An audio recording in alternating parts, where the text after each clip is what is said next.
Hello guys, BlueStreakHD, my name is Dobby, and today we're gonna talk about Photoshop CS6.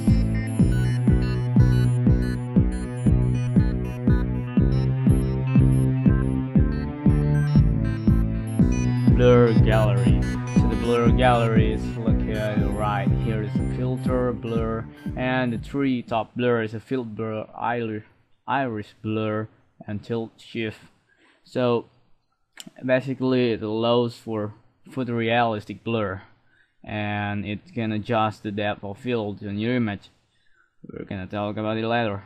And it's difficult, this effect actually it's difficult to achieve in photography, and it can be selectively focused on your image or completely blur your image. And it also can create bokeh in the field blur, iris blur, or the tilt shift. And so let's jump into the field blur. Go to filter, blur, and field blur.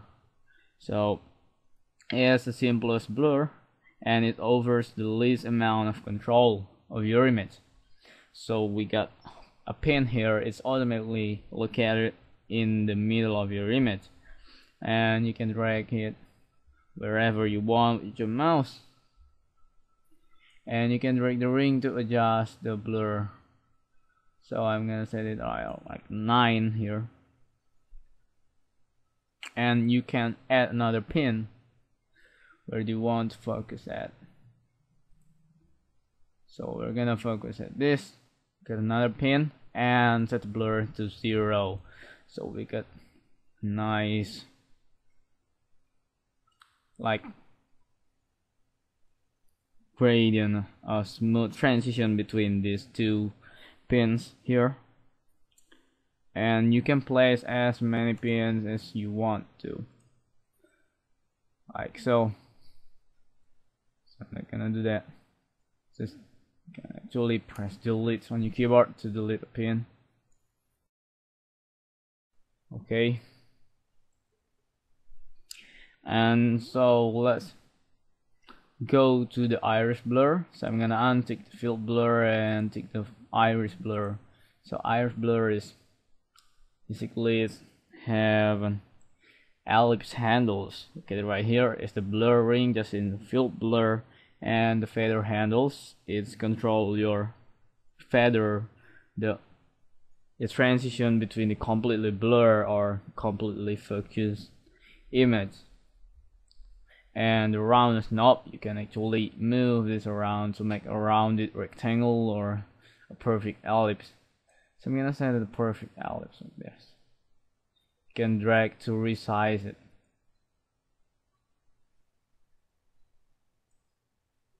So it offers more control to your image than the field blur. So let's focus on this tower we have here.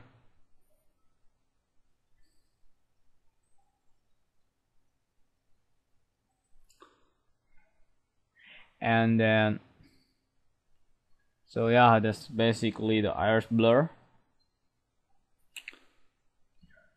You can add another ellipse to adjust,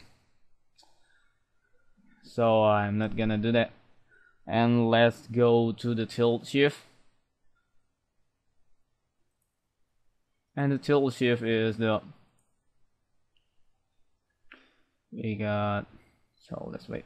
We got test lines here, solid lines of a ring, a blurring, just like in the field blur and the ellipse, the iris blur. And some more you can add, you can drag it individually.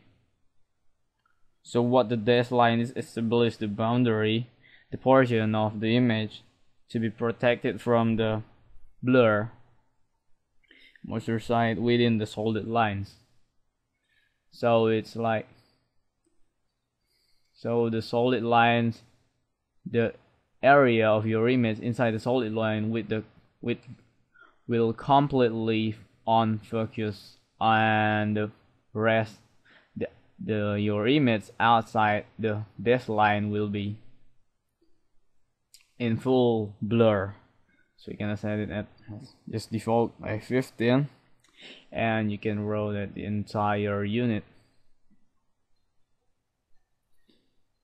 A click and drag area outside the pin. You can drag the entire unit like so. So that's the blur gallery, and we want to talk about the bokeh we have here. So let's write the bokeh on our iris blur.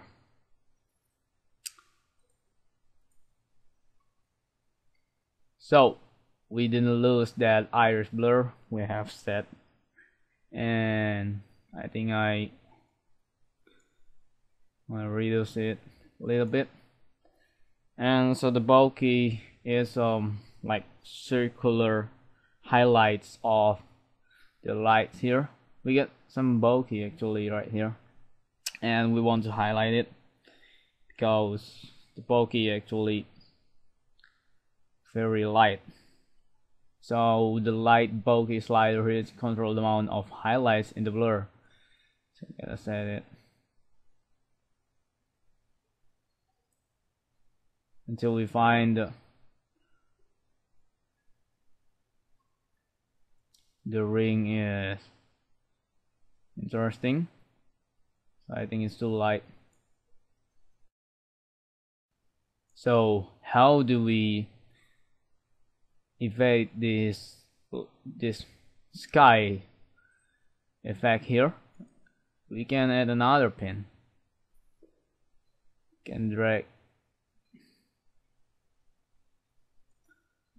it to the left and right, and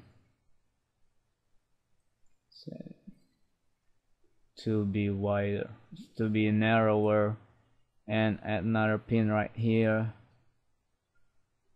to make the sky on focus.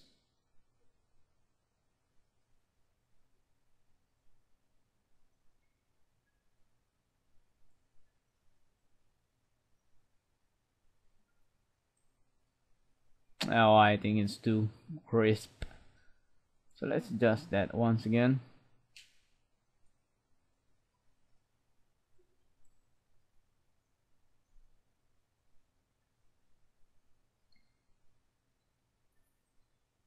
Yeah, I think that's good. And as you can see here, we got bokeh rotated right there in your image. And it's a BlueStreakHD. I think that's all about the blur gallery, the new feature in Photoshop CS6. This is Toby, and click the thumbs up button if you like this video, and click the favorite button, add to favorite if you very like this video, and share it with your friends if you're awesome and you think your friends need it too. Just share it with the world.